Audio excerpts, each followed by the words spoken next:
Thank you, Gregor. Great job with all the names and surnames, by the way. Thank you for having us. Thank you, Delia, for invitation. Taus, it's a pleasure to be able to talk to you again about your work, and I'm especially happy to do it today with all the cakes in the room next door, because I feel that it's a new layer of your practice, which is quite different to what I saw when I first met you some 2.5 years ago in your studio back then in London. So we have chosen some film clips and some images of Taus's work. I think what we were looking at is the topic of identity, which is very strongly present in Taus's practice. And we're going to try to kind of talk you through it. And then if you have any questions, please do let us know. And we will try to be brief with talking, because we have about 20 minutes of film clippings. So let's get started. We're going to start with the latest work just commissioned by Kiev Biennale and Moscow Biennale together. Taus. Yeah, hello everyone. I'm super happy to be here. Thank you for the ICA Contemporary City Foundation and Delfina for supporting this event. And yes, you were right about the new layer of my practice. It's kind of dense chocolate tastier and more dense, just like the cake we're going to have later on, hopefully. So I'm going to start with about a 7-minute clip of the work that is called Tightrope, which was just finished in September. We're going to watch, and then we're going to discuss it with Kasia.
Okay, so what you've just seen is a short clip of a film which is 73 minutes long, and it goes on like this, but it's incredibly kind of seductive when you watch it. But there are three elements which I thought we could discuss here. First of all, there is a very obvious element of art history and painting history and historical narrative. Then there is this breathtaking epic landscape which surrounds this also. There is this tension between culture and nature, and I thought that maybe we could discuss that a bit more, but maybe let's start with an incredibly skilled performer and what is his story and what is his role in this film. It's Rasul Bakarov. He's a tightrope walker in 5th generation, and all his sort of ancestors, they kind of worked in a Soviet circus and were very famous for that. Because in Dagestan, where I'm from, there's still kind of this division of different villages. So there's like silversmith village, stone carvers village, and tightrope walkers village. And that's actually where I started my research. I kind of went in this tightrope walkers school, where I also tried to walk on the tightrope, didn't fall. You can see me in one piece here. So he was the most professional we found when we were doing our research. And he agreed to the idea, and we kind of went from it. And it's also kind of, in terms of history of art that you mentioned, it's what we see is the whole history of fine art of this particular region, which is kind of spans from 19th century till the year 2000, because we kind of did a cutoff point, and it's from the collection. It's of Daghestani Museum of Fine Art. All the works are. I just wanted to mention to my dear friend conservator here in the audience that these are not real paintings, actually. These are copies, yes. But it actually originates from a story when works were moved out from the National Museum in Makhacheva. You've mentioned at the beginning. I think the sort of triggerer for the work was a situation when the whole museum had to move within 1 week's notice. So it kind of gave me this first kind of, I was incredibly angry about that as kind of the whole cultural sort of community, but then it gave me this starting point, and that's what the film developed from this move.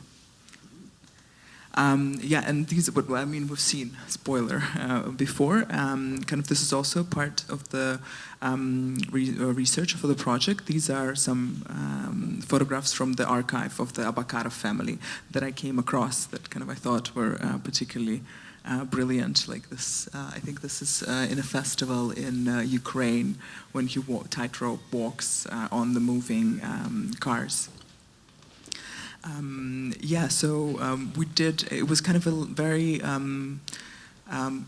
for me, complicated process of selection of the works, because we took as a base a specific collection, and we started off from an article that is the only overview of the history of the art of the region, and kind of ended up with 61 artists and then 61 works, and we selected them with sort of curators of the collections. So it's very much about how a specific museum collects. So there are kind of different themes that are reproduced as well. They're not kind of structured based on the time of production. I was trying to, ask a question of what is collected, how it's collected, and how it's preserved in the future. So hence these two structures. One I call it in my head the bicycle rack, and the other one is more of this cube that resembles museum storage, and it's actually modeled on the museum storage of that particular museum. So it's kind of this, I suppose, metaphorical future and what's kind of taken in it. But apart from this, meta collecting and building like this imaginary future and preservation. I was also thinking a lot about kind of individual artistic production and kind of individual doubts and anxieties and fears that you have when you kind of make any type of output. So these were the things that were kind of circling in my mind. The situation is obviously very precarious and it seems dangerous. And there is this landscape which is a bit threatened, but it's also very beautiful, and that's something which returns in your works. We can get back to some other works featuring landscape, and I was wondering what role does it play in this idea of constructing local identity, and what is this Caucasian landscape for you? Is it just like a very beautiful setting for your work, or does it kind of date back to the idea of constructing actual identity of? No, it's totally about sort of identity construction. And in this particular work, I think it's also kind of it's a timeless element in it. Like there are only few signifiers of time. It's kind of the duration of the work, and everything else is sort of is there, I suppose. Of course, kind of it's kind of several. Like for example, Yuri Yurich Karpov talks a lot about how kind of the hierarchy in the region formed based on how high on the mountain you lived. So it obviously has like a very significant, holds a significant place for people. And I've worked it in different ways. I mean, the landscape that we're going to consume later is edible. You know, this is another type of landscape, and there are kind of landscape that I reenact as well.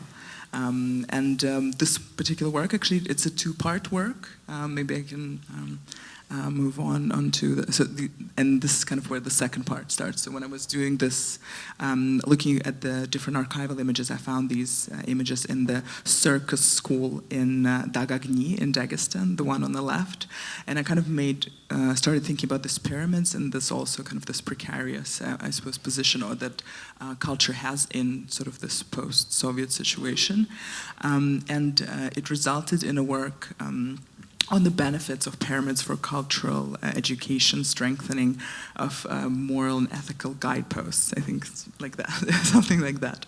It's a complicated title. And it was performed also with the same works. So both structures were there daily in Moscow at the VDNH, which is this special kind of exhibition space with different pavilions that used to exhibit achievements of sort of national production. So in the main pavilion, we had that performance once a day with circus acrobats, 12 of them. And I can just skip through.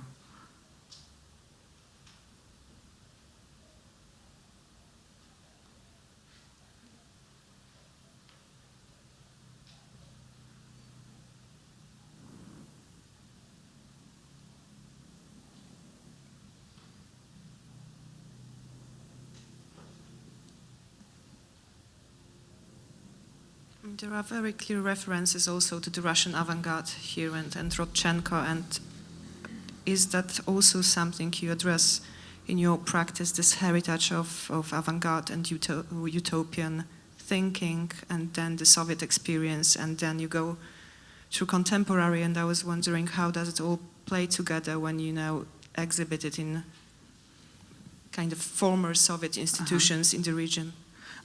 I think, of course, I built on it because it's. I think it's kind of what the work is about. I think it's a certain. There's a certain ideology, and with the collapse sort of Soviet Union, it was erased, and nothing kind of was offered in return. So we kind of ended up with no structure, I suppose, and based on what kind of how you live. So I think it builds on sort of this avant-garde kind of notions of having a direction, I suppose, and then kind of this contemporary kind of precarity, I suppose, that culture is facing right now. So I think it's all together that is in the work. And these particular clips, they're actually from sort of a second part of the performance, which happened at the same time in Kyiv, which was more at Kyiv Biennial, which was kind of more of interventions among other works and kind of different, just two people compositions.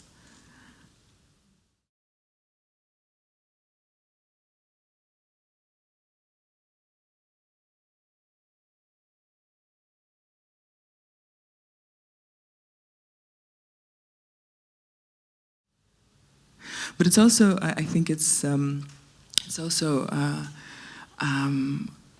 it's a question of how, for example, our specific history of art was formed in Dagestan. You know, there was kind of the whole generation of artists that were educated in Moscow and then reassigned to go and teach. And kind of that's why it was very important to actually do it in Moscow, because it was kind of the school, that's what developed the local scene at the time, kind of quite radically developed, from kind of my opinion. So kind of this link was incredibly important. I mean, kind of it's arguable what is valuable works of art and what is not, but kind of this drastic development at the time, I think it cannot be neglected in any way.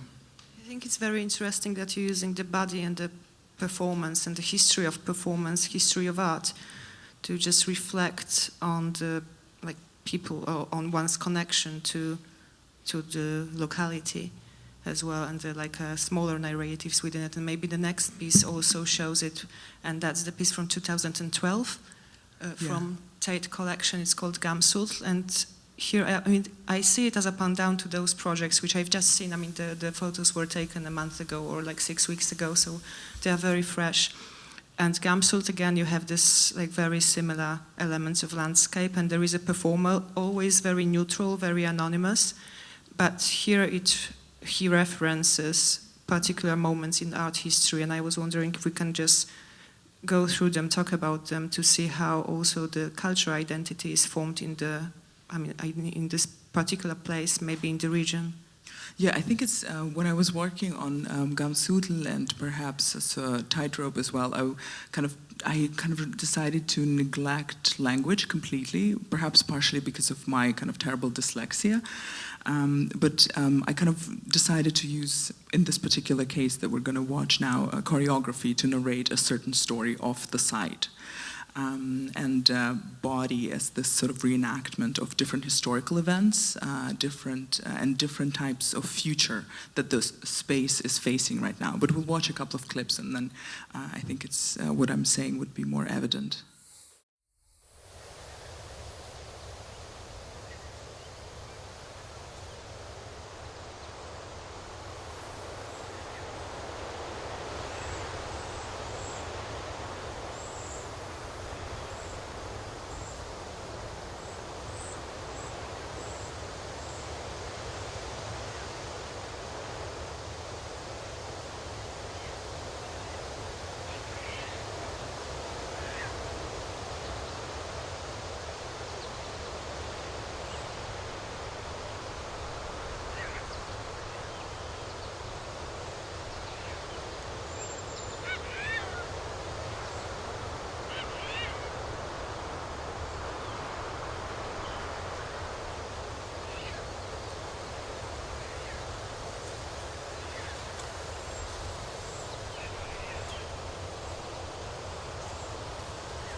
So yeah, there are 3 art historical references here. I'm sure that some of you identified the Dennis Oppenheimer performances and what he was doing with body in relation to earth, in relation to architecture.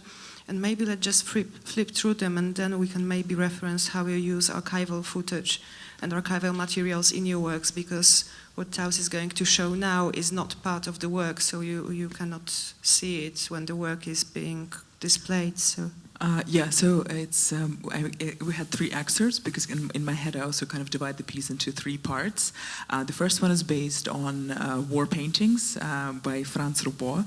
For example, one is the storming of the fortress of Salti, and it's paintings usually from the Caucasian War, so-called, when Dagestan became part of Russia.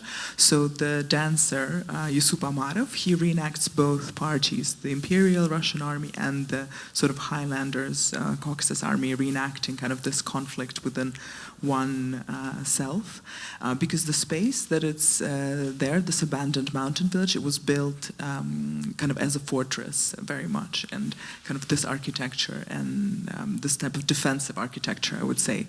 And this was also one of the reasons why it was abandoned, because during the Soviet Union, you kind of the roads appeared, and that's exactly the moment when Caucasus became a part of Russian Empire, right? Yeah, and then, so this is kind of the second reference of this dance of a collective farm brigade leader. So he reenacts this dance with like plowing, driving a tractor, husking corn, because that's when everybody was moved into these collective farms from that mountain village, and that's why it was abandoned in the 70s. So it's kind of the second stage in history. And the third one is exactly as Kasia mentioned, referencing sort of contemporary performance art and performance art from the 70s, and just about a question how you relate to a specific site, how do you map it out with your body, the architecture, and kind of how this male body under my sort of supervision reenacts a space and imagines, I suppose, its future as well.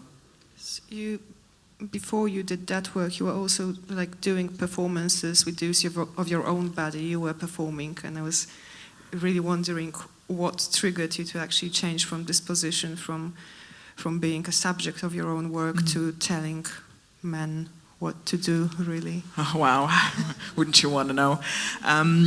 Basically, I think I used it sometimes because there's no one else to, and sometimes actually I use my husband in my performances. Yeah, and I think it started off like that with me getting married. I kind of, and then so basically, and I think I kind of just started being interested in male spaces and what is accessible, what is not accessible to a woman in the region. So it was like that, and it was different kind of types of observation about the kind of this hyper masculinity that was kind of predominant, and that is still kind of reenacted very much. So I was interested in kind of looking at it a bit closer than usual and using it in my work. It was kind of a shift, but I think I still kind of have a female presence in my practice, and you'll see it later on in other works. Oh yeah, and that's just a work which is not very typical for you. When we spoke about it, you told me that you were kind of moved from your comfort zone. It's a commission in Poland, near Warsaw. We worked on it together just last month. And Taus's work is this like sculptures made of trees within nature, and the whole context of the whole project was nature and how we use nature and what does it mean to us to spend time with nature. And I was just wondering if I pushed it a bit to place you in the context of working with landscape, because I think I was so seduced by those films we just saw that my invitation for you to work in that context was triggered by those two works, really. So I was just wondering if you could speak about this project. These are like interventions in the forest. So, I mean, those combined trees, really Taus designed those letters, so they are man-made rather than made by nature. But you can't really see them while you walk around, so people really have to focus, the public has to focus very well in order to trace your work. But it has its charm to it, its invisibility is also in the fact that all those combined trees are being removed from the forest because they are faulty.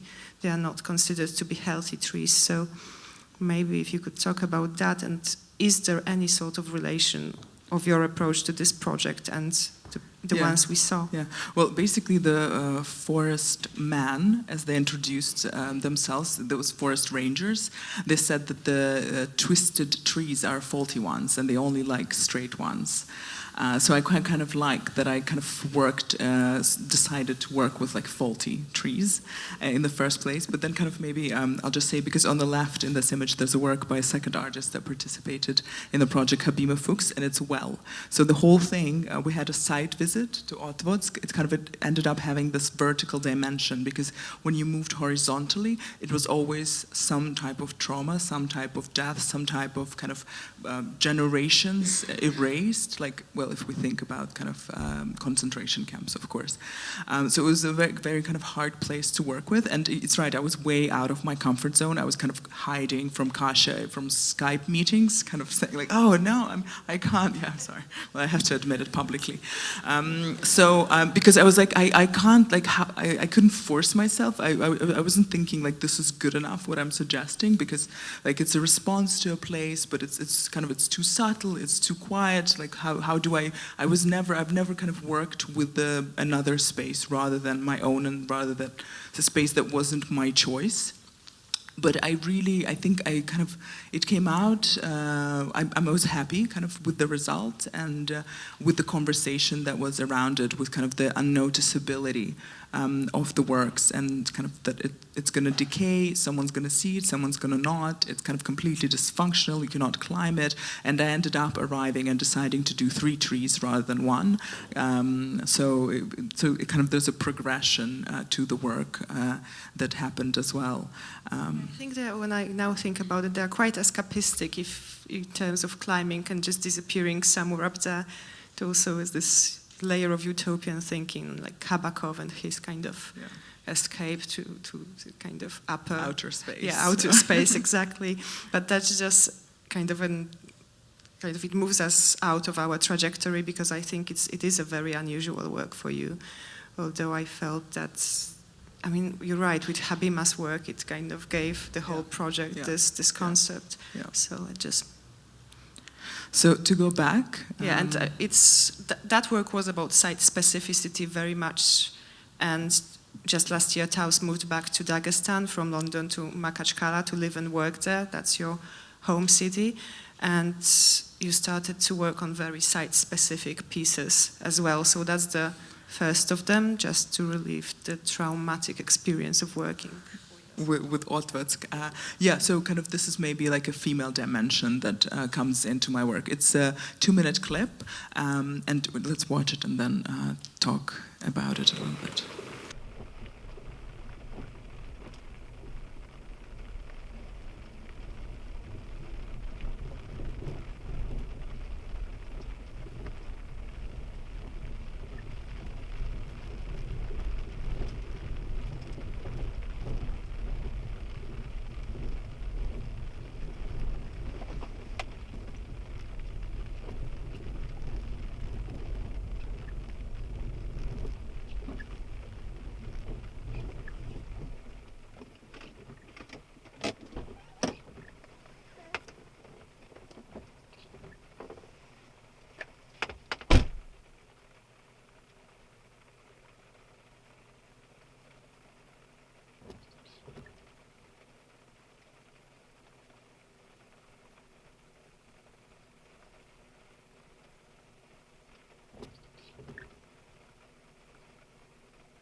Maybe if you can just comment on that, because when Taus first showed me this piece after I knew all the older pieces and films, I was speechless. I mean, I just, it all shifted so much that I couldn't just get my head around it. So, Well, I think it's connected, of course, to the move and to the mode of working when you're kind of in the place that you work with, and it's it's a way of resistance, I suppose, to a situation that surrounds you.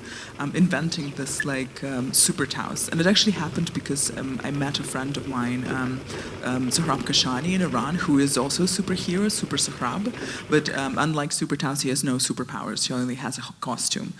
But she kind of was born out of me looking at him.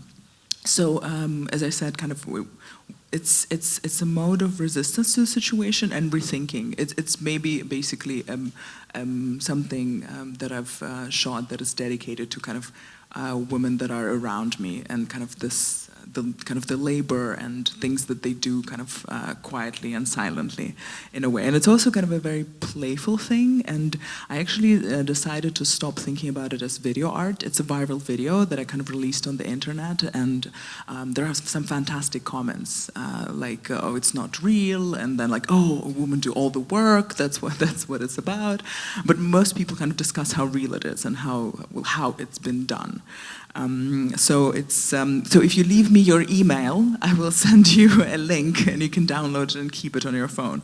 I also kind of circulated it on WhatsApp because that's the most popular mode of communicating. People send each other funny videos, so it's always kind of, I'm waiting for it to make a full circle, through Dagestan or maybe further, and come back to my phone from somebody I kind of barely know as a ha ha ha, look at this. So yeah, and I mean, she has other plans as well to do different types of works in the museum actually as well that I kind of very often work with. Because that's just another work you're doing in Dagestan and about Dagestan. It's a very personal story because it's about your grandfather. So Super Taus is the kind of heroine of the cultural landscape today, but your grandfather was a very famous poet in Dagestan, and you decided to devote a work to him, also to perform in this work, which gets back to my other question about your presence in your films and works. Yeah, but I mean, in this particular work, it's essential. This is something that I'm working on right now, and it's me wearing prosthetic makeup as my grandfather in his study. And this is we've shot the first part. It's on 16mm, but it's it's very much started off because of me being here and because I saw how his image is used in various contexts, and I wanted to have my own type of usage. Because the films that are produced even now, they kind of follow this very kind of structured Soviet edit and the type of interviews included and something like that. So I wanted to think about other types of reenactments that can exist, and not to have a very sort of kind of straightforward didactic work about him as well. So it will consist of various parts. This part that I'm kind of reenacting him literally, and then kind of me learning his gestures and me doing some shots with kind of all the busts that I can collect that have been made of him, and kind of different other types of me becoming him and giving him an opportunity to look how the city remembers him, because there are excerpts where he walks around the city of Makhacheva looking at, for example, a monument that's been erected in his honor and kind of the street that's been renamed after him. So it's kind of this fantasy that probably kind of a lot of people have of how you will be remembered, and it's kind of an opportunity for him to actually have a glance at that. So this also kind of, I think, work came out and is still coming out of my move to the region. And may we look at the next one? Yeah, that's also a museal piece. I actually wanted to discuss the film about your grandfather in the connection to the next work, but maybe let's just talk about it very briefly, because I think it's also a certain pound down to the film we saw at the very beginning. It has something to do with the relocation of artworks and move of artworks, and that particular piece is a story of artworks which were moved from Moscow to Dagestan as a part of this huge culture project of enriching all the Soviet republics, like their heritage. Yeah, there was this, what I think is a fantastic program of sending major artworks from the central museums from Moscow and St. Petersburg into regional museums. And this is how, for example, we got the Gamayun prophetic bird, like this painting that you see in the middle, in the Daghestani Museum of Fine Art. This is why, like, Daghestani Museum of Fine Art has a Rodchenko painting, for example. So this was a work when I made copies of decorative and applied arts objects on the right and the left, and then the copy of this particular work that traveled. So I kind of carried on this tradition of kind of moving museum artifacts and sending them as some sort of ambassadors elsewhere for an exhibition, where they were also kind of written, these are the original objects. So the first iteration of the show was just the text and the marionettes, and then the second iteration of the exhibition was actually a puppet theater of the work, where we've written a play when they kind of narrated different views on contemporary museology and what they think a contemporary sort of fine art museum can be like. And it's, of course, 3 different voices that have 3 different opinions. I think there is a common thread of like telling the story of how the events are commemorated and memorized, and commemorated is the official part of it, and memorized is the individual layer, and I think this is what connects all the films, and I think it connects to the next one if it's there, if I'm not mistaken. Yeah, is that the film? Yeah. Okay, so we're going to play it, and that connects also to the question I wanted to ask you about archival materials in your work and your archival research. It's a very exceptional documentary about a Daghestani wrestler who didn't want the Olympics. I mean, he was a kind of anti-hero, like his history is really a history of failure. Nevertheless, a film was devoted to him, which has a very beautiful construction, and I think the film itself, even more than the work which follows the film, is connected to what you do actually. So maybe let's just play it.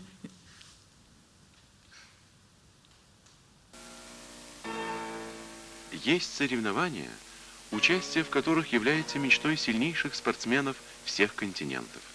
Это Олимпийские игры. Символичный огонь в античном светильнике, который вспыхивает через каждые 4 года, вечно манит к себе смелых, сильных всего мира.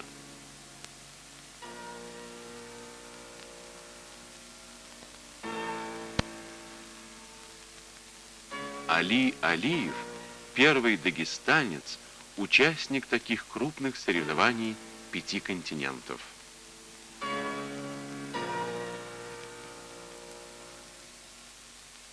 А что ты скажешь, Нарт? У меня нет даже бронзовой олимпийской медали. В Рим я приехал чемпионом мира и вначале выиграл 2 схватки. Затем боролся с американцем Саймонсом. Едва прозвучал свисток арбитра, мы бросились друг другу в ноги и ударились головами. Удар для меня оказался роковым. Я еле стоял на ногах. Встреча была проиграна. Чемпионом Олимпиады стал турок Ахмед Белек. Тем более обидно, что на Олимпиаде я с ним боролся и победил его.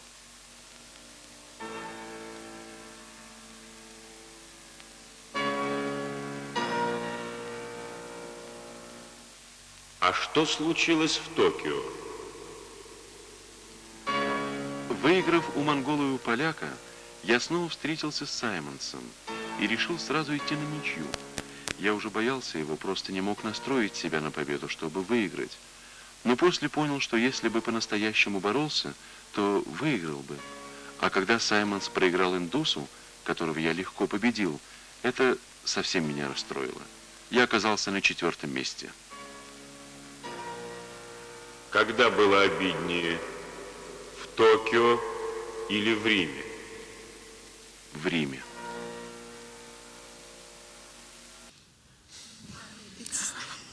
It's incredible, isn't it? I mean, it's very brave of you that you included it in your artwork, because after that it's very difficult to add anything to it, really. Yeah. And yeah, maybe let's show the clip of the film, with the film installation which follows, and so, then. Yeah. Yeah.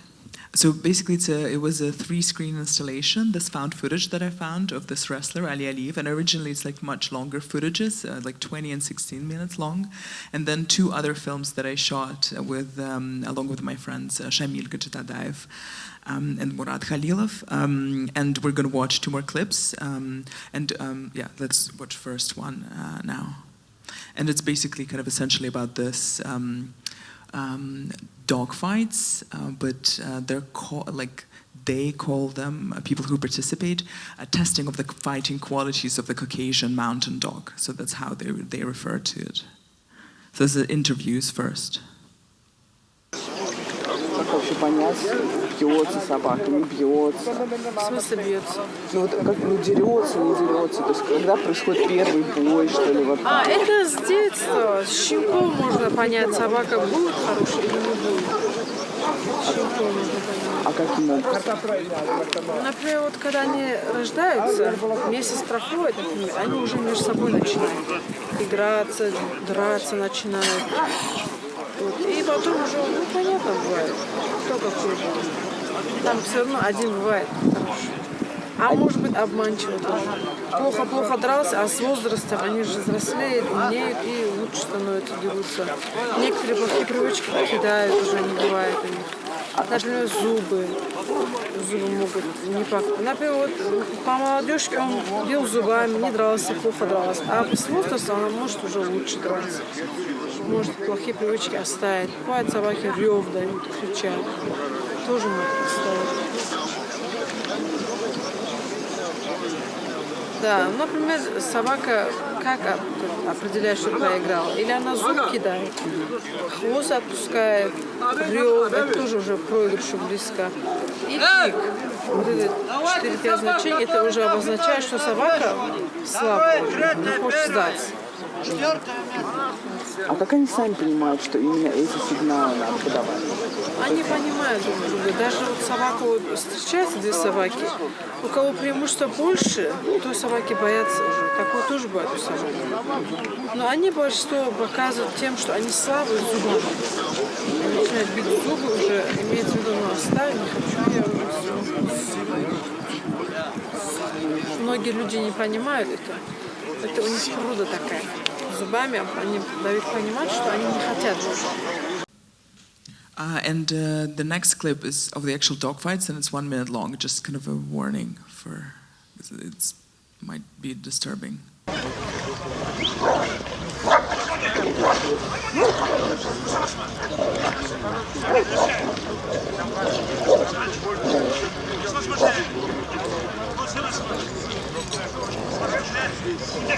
Смотри, верхний.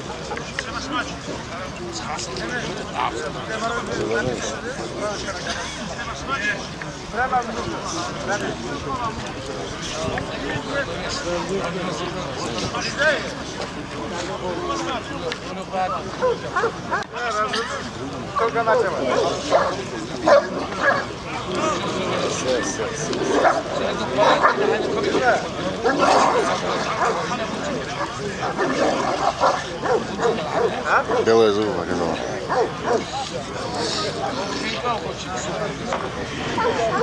Выиграла собака бас-матч.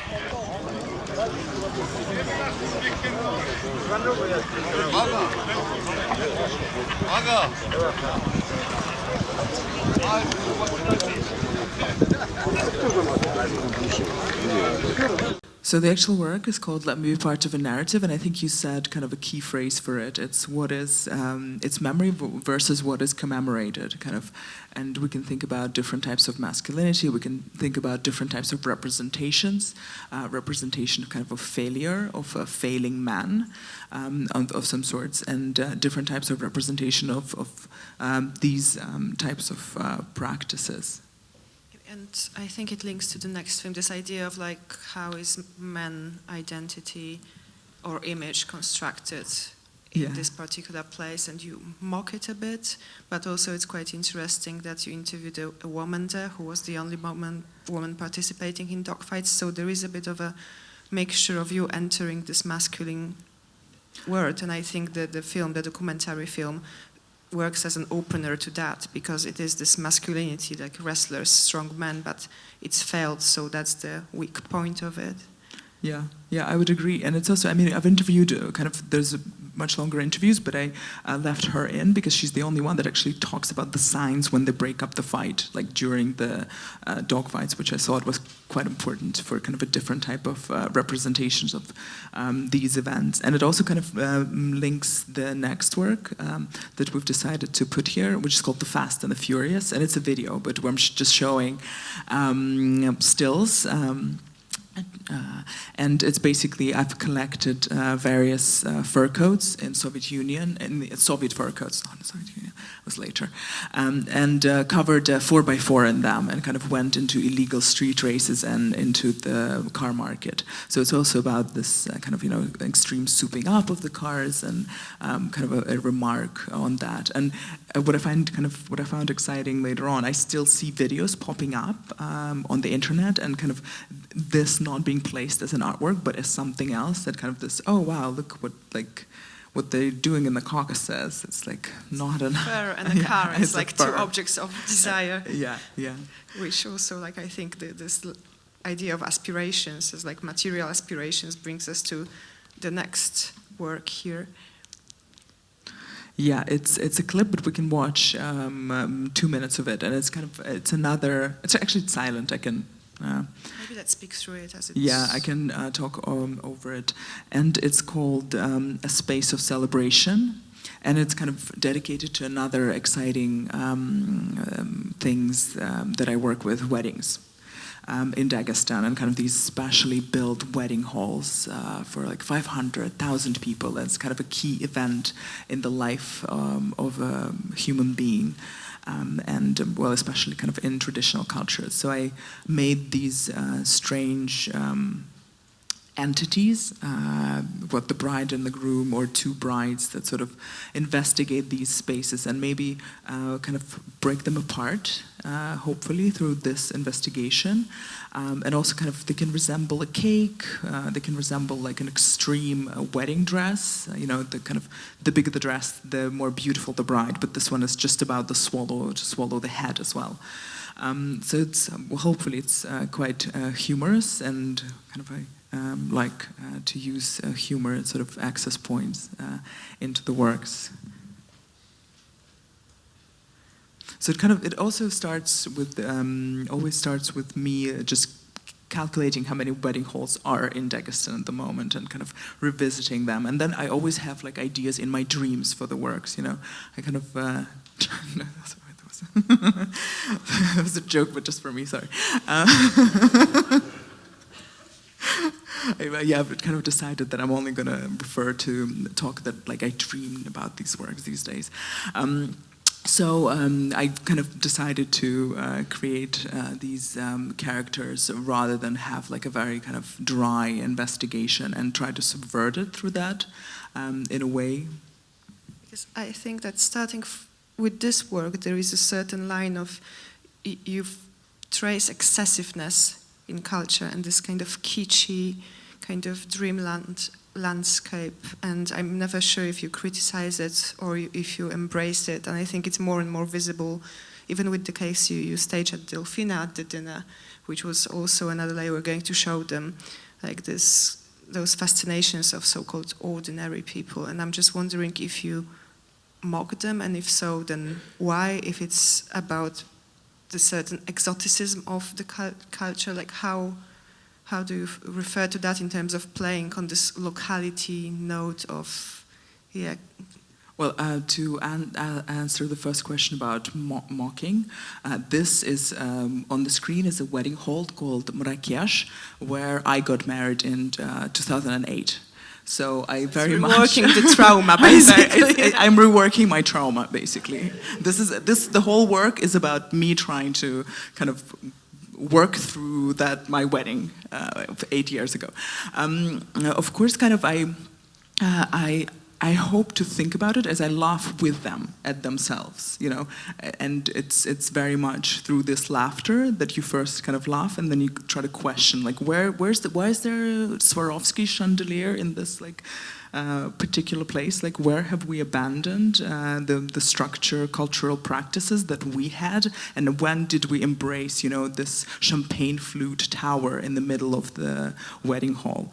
And yeah, so kind of I think it's all of it, and it's kind of my undying love for the culture as well. I hope it's two-way gaze that I have. About undying love, I mean, you're a wedding addict. Maybe let's flip through the images. Taus is also a wedding crusher, I think, ever since that moment.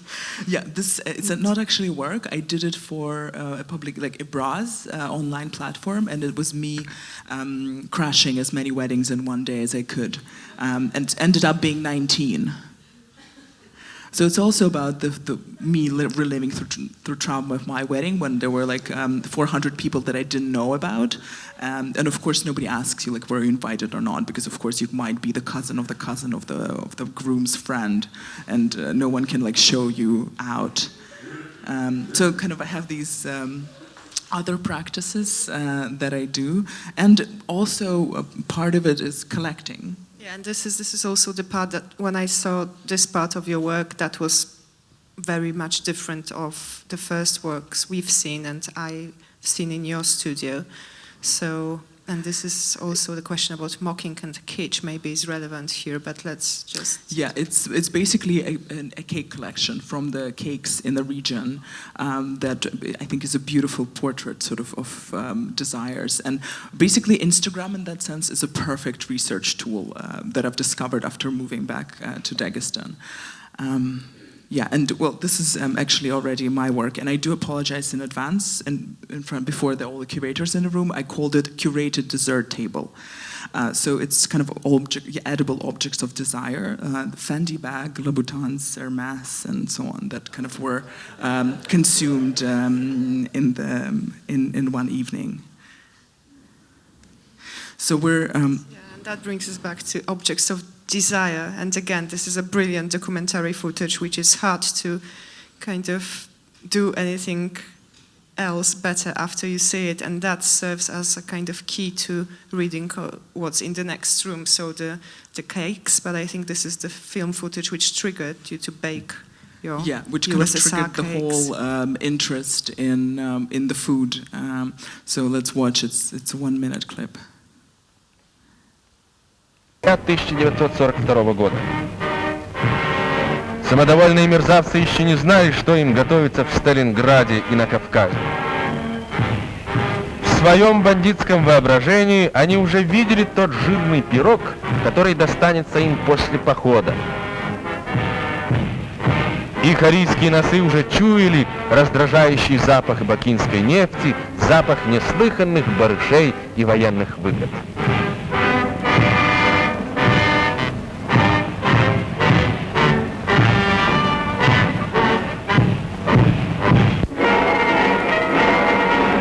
Yeah, so it's just found footage, and kind of the more I looked at it, the more I realized that it's also kind of a montage. So it was kind of, I found it in like a Soviet propaganda stating that it was German propaganda, but kind of the more you look at it, the more you realize that there's not a single frame with Hitler and the cake in the same frame. So it's probably kind of a Soviet montage as well. And I was quite interested in that, like it's completely blurred now, you know, whose domain, you know, media, kind of like people function in now, you know, kind of it's my personal frustration of kind of and loss of, you know, the channels that are kind of functioning around all the territorial conflicts, and what do you believe now, like, you know, who do you believe in, whose story you take. So this was kind of a starting point, and I reenacted a similar cake which I served to people based on the regions they wanted to eat. So this was kind of a similar cake as in the video, and then I made a cake of Russia as well, which was also served to people based on the regions they wanted to eat. And yeah, this is so kind of what we have in the next room is an iteration of it, and it's cakes that I made with a friend of mine, Macy's. Thank you so much for your help. And that we can enjoy, it's ex-Soviet republics, cakes in the shapes of ex-Soviet republics that sort of went separate ways when USSR collapsed.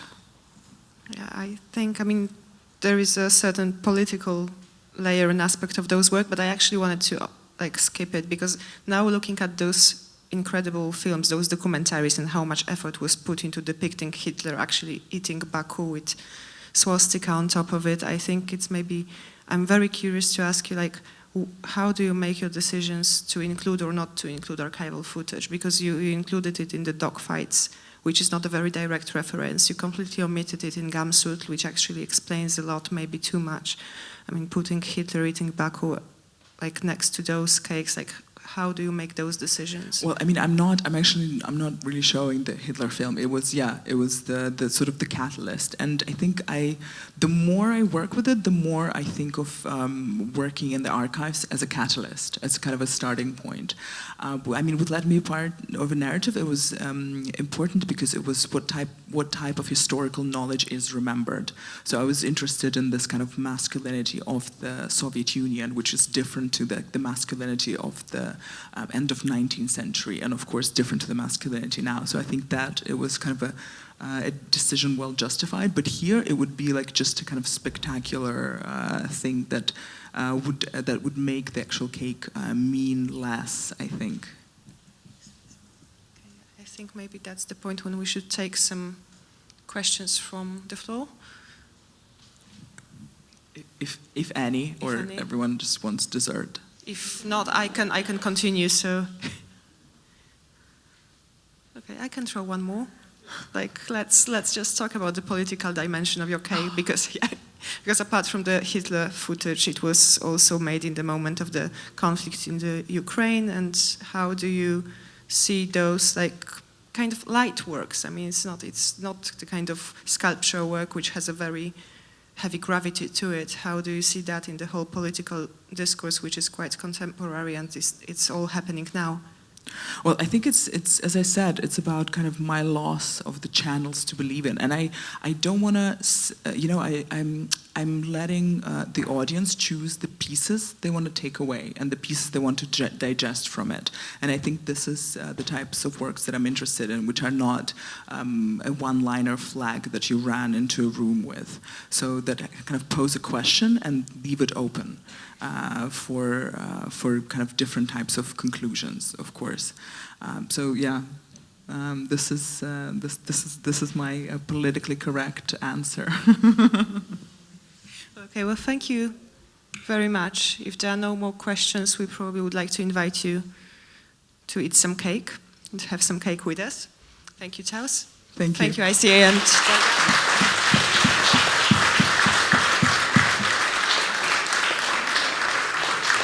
Yeah.